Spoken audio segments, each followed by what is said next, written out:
Ágora es un término griego que significa lugar de asamblea o reunión. Tradicionalmente, el ágora era el lugar específicamente designado para que los ciudadanos griegos se reunieran a debatir sobre los diferentes asuntos concernientes al sistema democrático. A partir de este momento, tenemos un ágora en Luz Radio 102.9 con Gabriel Andrade.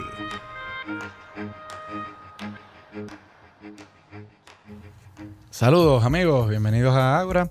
Hoy me acompaña en la edición y montaje William Velarde, a quien le damos la bienvenida después de un tiempo de ausencia por asuntos personales. Muy agradecido de tenerlo aquí.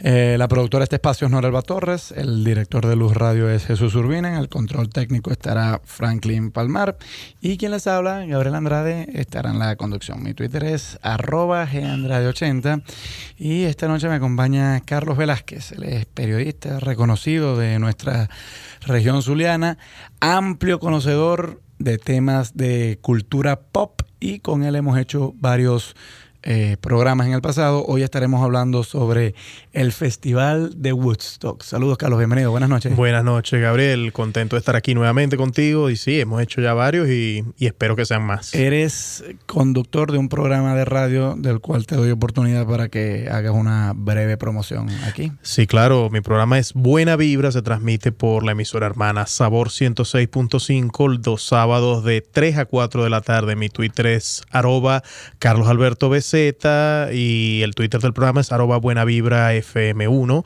el que hago con la Dislike.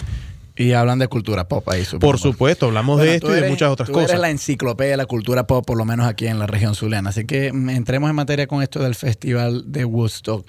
¿Qué era y en qué año fue? ¿Y cuáles fueron las circunstancias? Sí, bueno, eso fue en el año 1969. Se realizó en una pequeña granja, o no una pequeña granja, una gran extensa granja que era propiedad del señor Max Jasgur. Ese era el propietario de esa granja. Se realizó del 15 al 17 de agosto de 1969. Woodstock, Estados Unidos. Sí, en Woodstock, en el estado de Nueva York. Ajá. Ahí fue que se realizó. Y este festival, bueno, tuvo sus orígenes en querer organizar un festival. Al principio se pensó que sería gratis para toda la gente, los hippies de aquella época, con las agrupaciones del momento, de aquel momento. Sin embargo, hay muchas que por una u otra razón no pudieron presentarse, o bien sea porque rechazaron estar ahí o porque dijeron, no, yo no puedo porque tal. ¿Quién era el cerebro detrás de esto? ¿A quién fue el que se le ocurrió montar todo este espectáculo? Bueno, aparte del señor que te nombré, Max Jasgur, también estaban involucrados Michael Lang, John P. Roberts y Joel Rossman, al igual que Artie Cornfield, que son todos eran promotores de aquella época de festivales de música, y lo que buscaban era organizar un evento que fuera dirigido a todo ese público hippie, con todas esas agrupaciones que estaban causando sensación en aquel momento. Que en el año 1969 habían muchísimas, entre esos el guitarrista que revolucionó en aquella época, que era Jimi Hendrix, que era el guitarrista que si le prendía fuego a la guitarra, que tocaba la guitarra con los dientes sí. y con la guitarra en la cabeza y cosas así, hacía él. Cosas muy locas. O sea, que esto era más que todo un concierto de hippies. Sí, para mí fue un concierto de hippies en general. Porque esa era la subcultura que más dominaba. Sí, había gente de otro tipo, pero cuando uno le hablan de Woodstock, uno tiene la imagen del hippie. Incluso yo que he estado en algunos lugares nocturnos, aquí en Maracaibo, pero en otras ciudades, que se llaman así, Woodstock, el ambiente pretende más o menos ser hippie, ¿no? Correcto. Claro. Sí. Y esto estamos en plena, al año 1969, estamos en plena época de la guerra de Vietnam. Sí, eso tuvo mucho que ver, la guerra de Vietnam, porque había muchos activistas sociales que estaban, por supuesto, en contra de la guerra de Vietnam, que querían que cesara la guerra de Vietnam. Entre esos, uno muy reconocido, que fue Abbie Hoffman.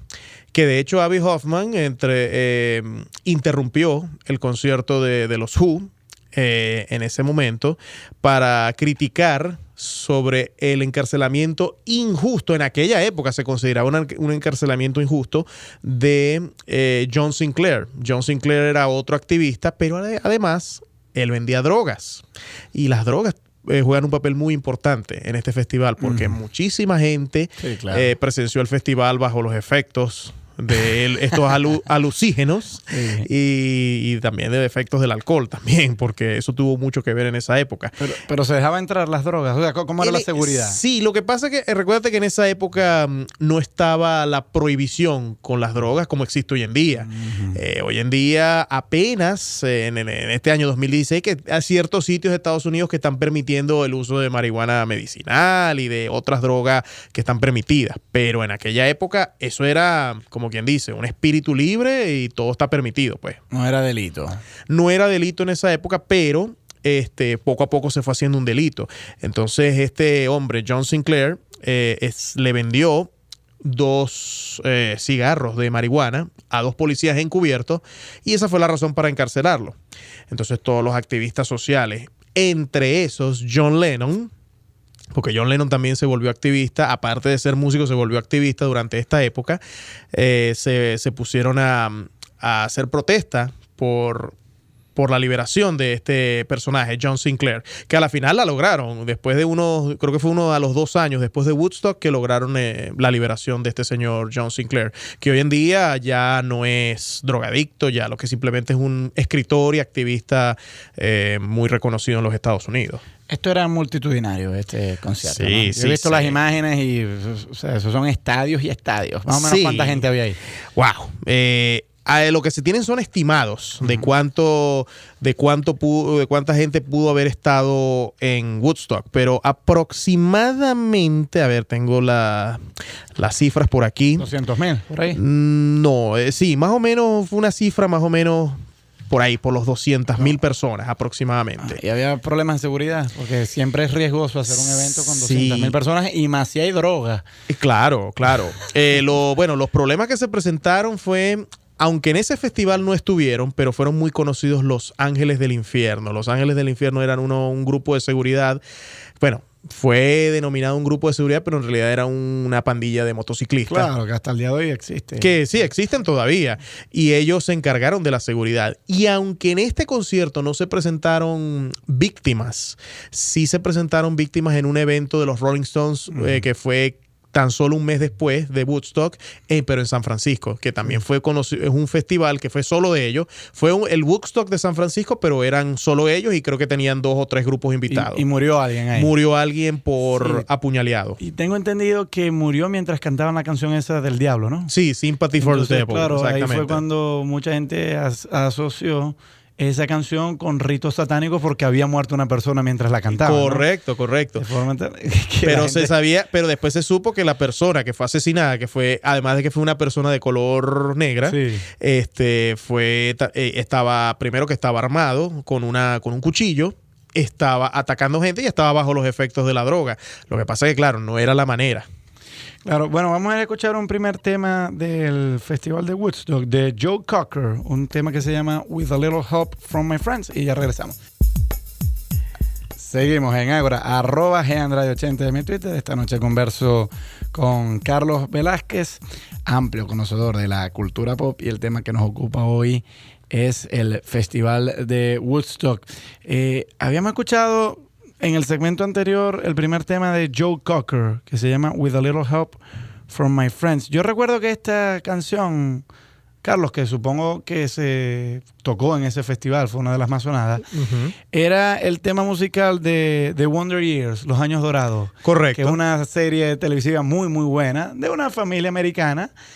No es así como los sitcoms, que son comedias estúpidas, así estilo Seinfeld, que lo que hacen es reír por hacer reír. No, no era dramática, pero era sobre un niño que va creciendo en años turbulentos en Estados Unidos, ¿no? Sí, en su adolescencia. Y claro, y la adolescencia de él coincide con el Festival de Woodstock. Entonces Correcto. Supongo yo que pues esta fue una canción que marcó un hito en la juventud norteamericana de aquel momento, ¿no? Sí, bueno, tú sabes que esta canción es original de los Beatles, la cantaba originalmente Ringo Starr, pero Joe Cocker le hizo un arreglo distinto que fue muy revolucionario en ese momento. Con esta canción es que Joe Cocker cierra el Festival de Woodstock o sea, su set lo cierra con esta canción.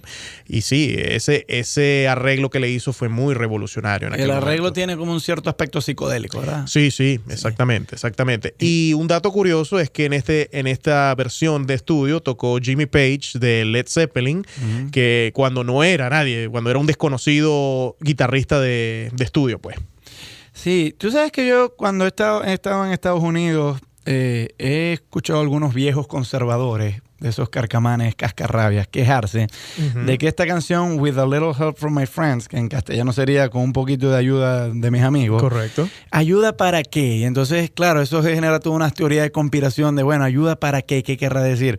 Y lo que siempre he escuchado, la queja de esto es, claro, una ayuda para drogarme. O sea, que, Sí, que yo no me puedo drogar solo, sino que mis amigos me tienen que ayudar a meterme droga. Sí. Pero ese era el mensaje original. Claro, porque es que hay una línea de la canción que dice I get high with a little help from my friends. Me voy a drogar con un poco de ayuda de mis amigos. O sea, no es un secreto, es algo que está ahí en la canción está.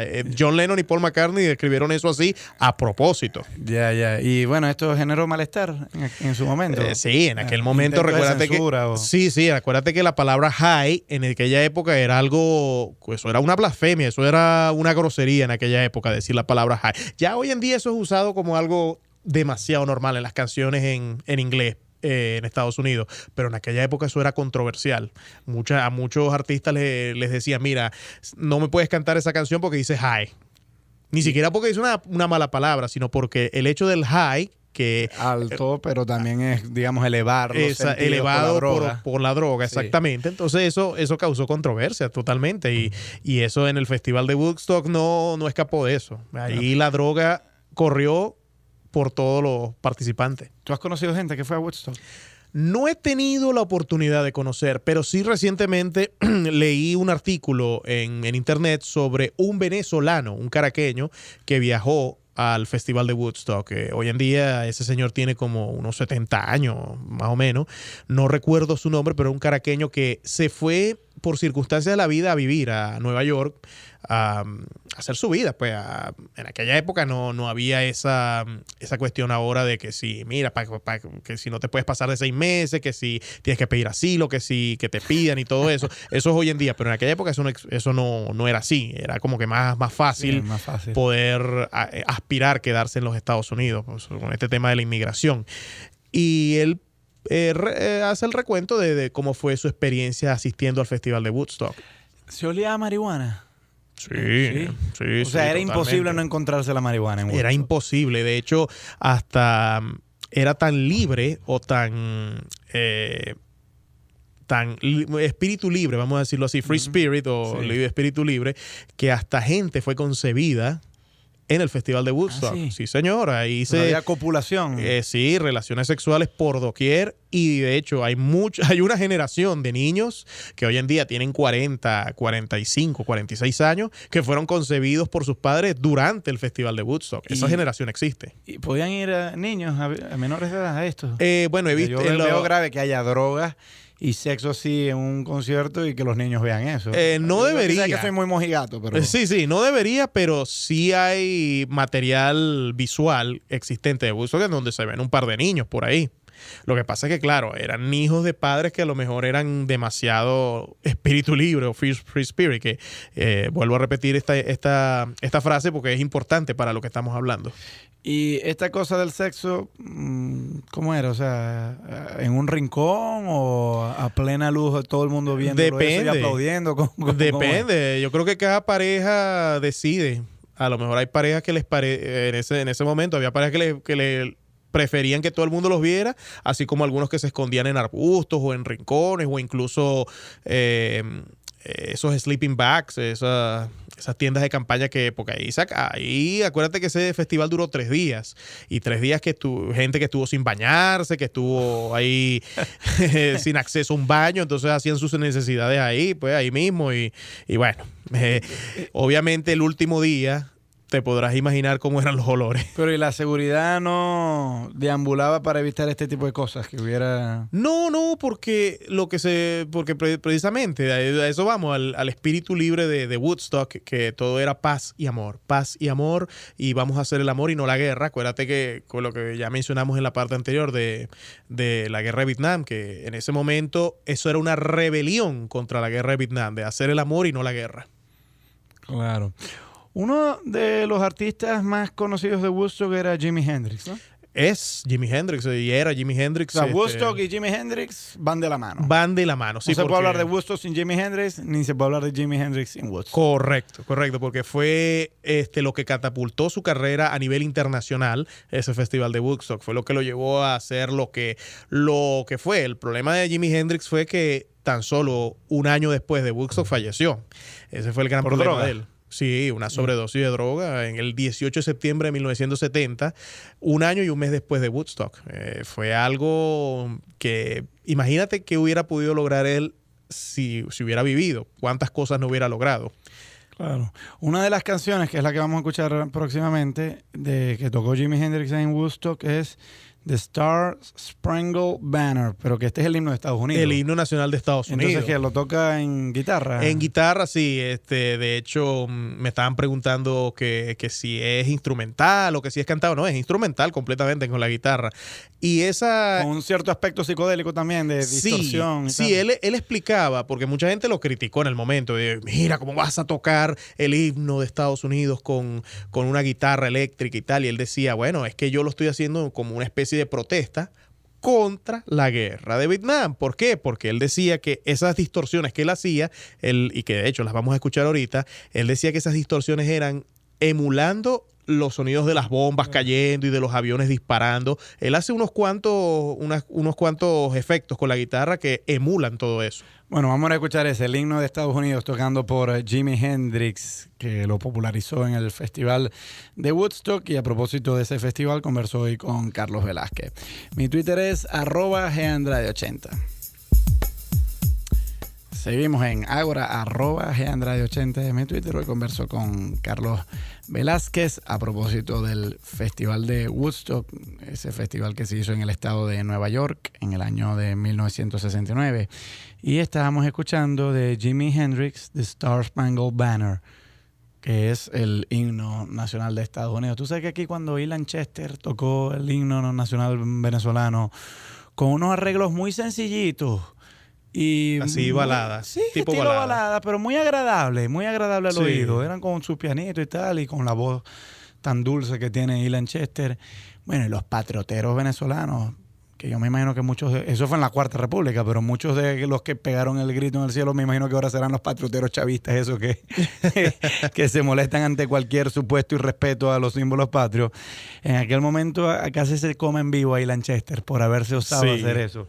No me quiero imaginar cómo habrá sido la reacción en contra de Jimi Hendrix por parte de los más conservadores, porque aquí en Estados Unidos hay mucho patrioterismo también. Sí, totalmente. Incluso yo diría más que en la propia Venezuela. Y claro, en una época en que la guerra de Vietnam estaba generando problemas en la sociedad norteamericana, ¿no?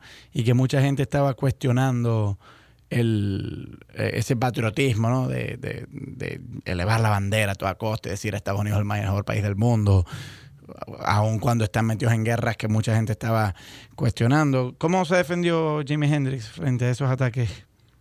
No, como te digo, él explicó que esa interpretación de él fue precisamente un grito de protesta contra la guerra de Vietnam, porque quizás él no era de los que de pronto iba a trancar una calle o a protestar en frente al Congreso de los Estados Unidos o iba a hacer protestas frente a la Casa Blanca, sino que él simplemente se limitó a yo hago mi protesta, pero que con mi música, hago mi música y y interpreto mi himno nacional, porque él lo decía, ese es mi himno nacional, así como para nosotros es el Gloria al Bravo Pueblo, que es nuestro himno nacional, claro. Para él el himno nacional de Estados Unidos, el Star Spangled Banner.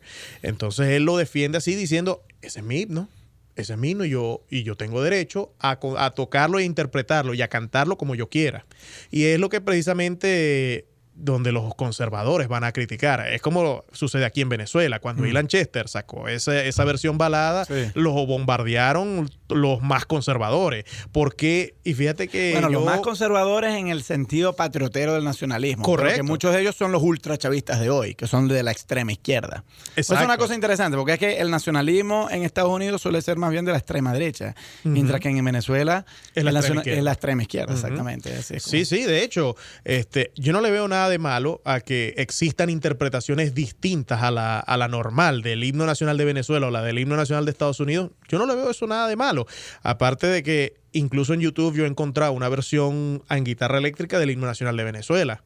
Claro, existe en YouTube, pero no, yo me imagino que en radio Sí. no puede sonar porque eso es una ofensa para todos estos conservadores y de los que estamos hablando. Sí, bueno, aquí hay una ley de respeto a los símbolos patrios. Yo siempre me he opuesto a esa ley. Yo creo que muchos países permiten la libertad de quemar banderas, por ejemplo, de profanar símbolos. Yo creo que nosotros en Venezuela, si nos consideramos un país verdaderamente libre, deberíamos tolerar esas cosas. Esa siempre Sí. ha sido mi opinión. Pero hay que reconocer que la ley está ahí. Sí, Eso es lo que hay que- la ley se tiene que Sí, respetar. la ley se tiene que respetar, aun si yo estoy en contra de esa ley. A mí eso me Exactamente. parece una ley injusta, pero bueno, en democracia se escribió. Nosotros elegimos las autoridades que escribieron esa ley y bueno, mientras sigue el orden jurídico vigente, esa ley habrá Eso que es lo que- respetarla. eso es lo Ahora, que- si por mí fuera, si yo fuera un legislador, pues yo derogaría muchos de esos aspectos, porque así como uno se opone a cuando, por ejemplo, Salman Rushdie, que escribió su famosa novela Los versos satánicos, que en el mundo islámico quisieron amedrentarlo por él haber blasfemado la religión islámica.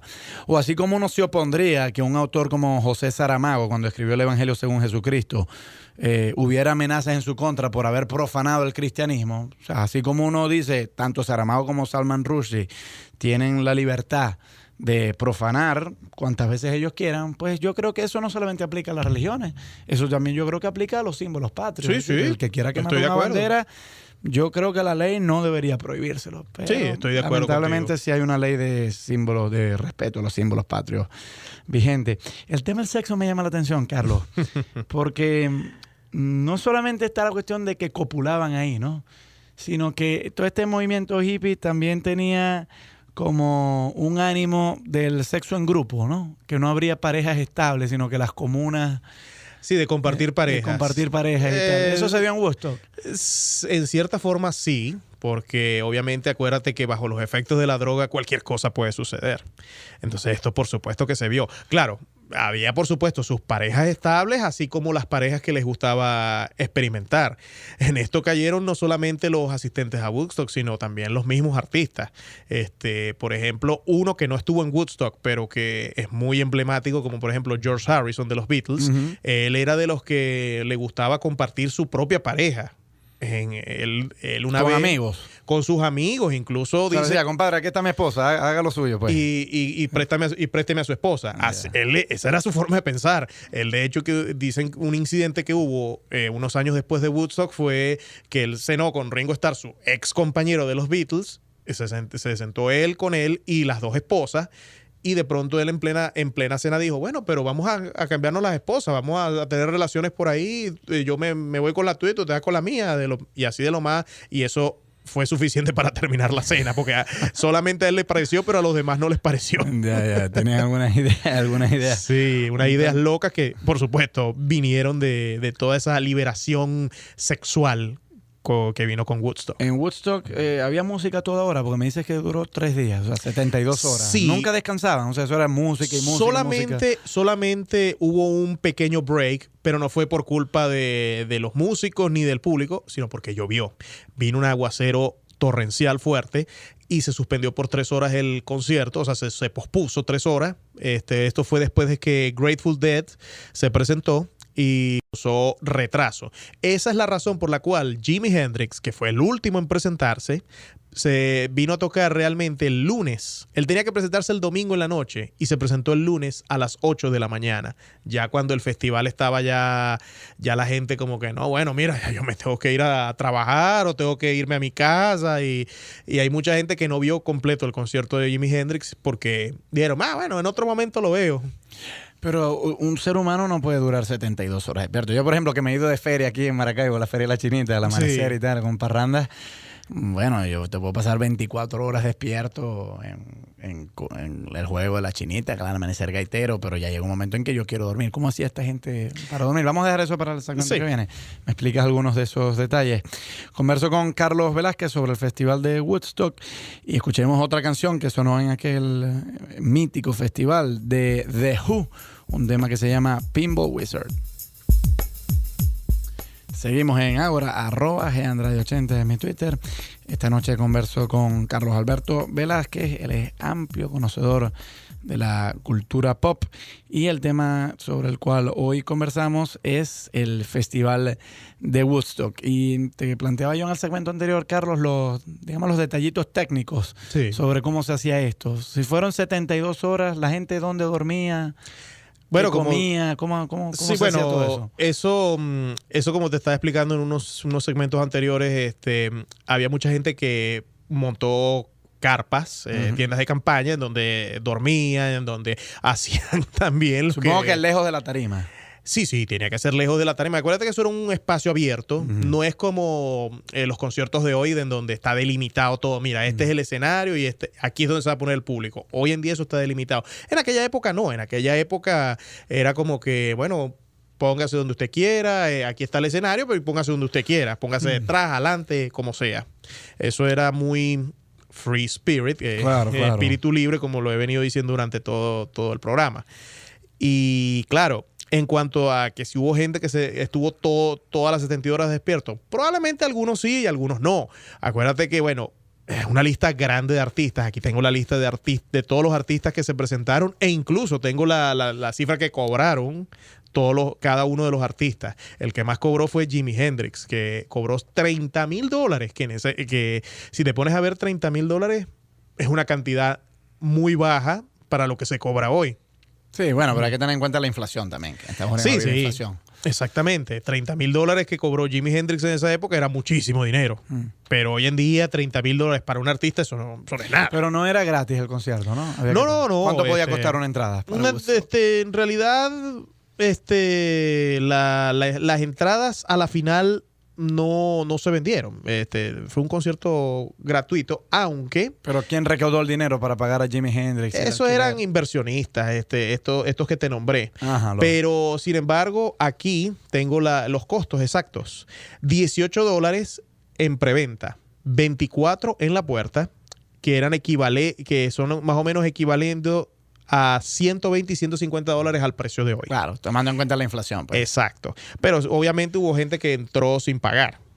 Porque hubo demasiadísima gente. Si es free spirit, el free spirit también se puede interpretar como decir, bueno, yo no voy a pagar. Pues. Exactamente. Pero se vendieron exactamente 186,000 tickets en preventa. Fíjate. Pero...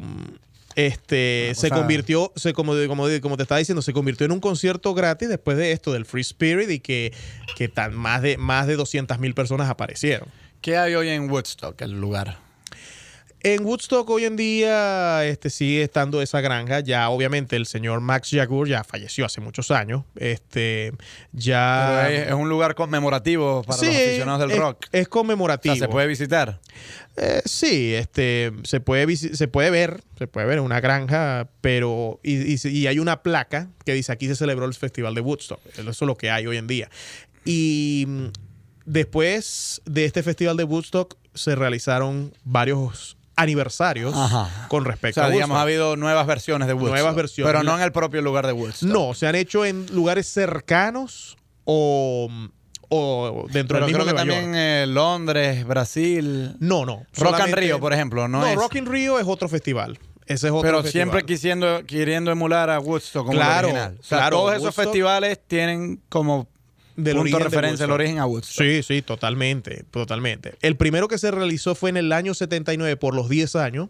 Se realizó, pero en Madison Square Garden, en donde volvieron a asistir algunos de los que todavía estaban viviendo, estaban vivos en esa época del Woodstock original. Después se hizo el Festival de Woodstock del año 1994, que ese sí se hizo con artistas ya contemporáneos y uno que otro artista que se presentó en el original. Por ejemplo, Joe Cocker volvió a presentarse en el año 94. E incluso él dijo que bueno, que él iba a estar para el 50 aniversario de Woodstock. Que el 50 aniversario de Woodstock sería para el año 2019. Ya lamentablemente Joe Cocker no va a estar porque ya falleció. Y no creo que se vaya a hacer un 50 aniversario de Woodstock, porque precisamente cuando fue el 30 aniversario en el año 2000, en el año 1999, que también se hizo ahí en Nueva York, pero ocurrieron varios incidentes lamentables. Por ejemplo, hubo casos de violación. Y al finalizar el concierto de los Red Hot Chili Peppers en el año 99, que fue el último grupo en presentarse, se prendieron fogatas que se transformó en un gran incendio. Yeah. Bueno, un gran incendio no, fueron como que incendios pequeños. Focalizados, pero que generaron problemas. Pues. Pero que generaron un gran problema y después de eso ya no decidieron no realizar más festivales de Woodstock. Ese fue el último ya que se realizó y no han decidido hacer más después de ese, debido a este problema. ¿Hay filmaciones de Woodstock? Sí, totalmente. Existe un DVD que los puedes adquirir en cualquier tienda de música en internet y en YouTube puedes también ver muchas de las actuaciones de Woodstock. Jimi Hendrix, por ejemplo. Jimi Hendrix es el único que ha lanzado su concierto completo. Puedes conseguir el concierto completo de Jimi Hendrix. Y sé que The Who lanzó gran parte de su concierto, al igual que Joe Cocker sacó varias canciones de su concierto también. Oye, Carlos, muy agradecido por haber venido acá a Ágora. Cuando quieras regresar, acá te esperamos. Aprovecha si quieres para hablar de tu programa, porque estoy seguro que ahí también muchas veces conversan sobre temas como este de Woodstock. Totalmente. Lo que hablamos siempre de lo que está sucediendo hoy en 2016. Hoy recordamos 1969, pero en mi programa Buena Vibra por Sabor 106.5 FM de los sábados de 3 a 4 de la tarde hablamos de temas recientes, mi compañera Ladislai y yo. Mi Twitter @CarlosAlbertoBZ. Gracias a William Velarde, que estuvo en la edición y montaje, Franklin Palmar en el control técnico, Norelba Torres es nuestra productora, Jesús Urbina es el director de Luz Radio y quien les habla, Gabriel Andrade, estuvo en la conducción. Y nos vamos con otro tema de estos que sonaron en Woodstock, de Creedence Clearwater, un tema que se llama Proud Mary.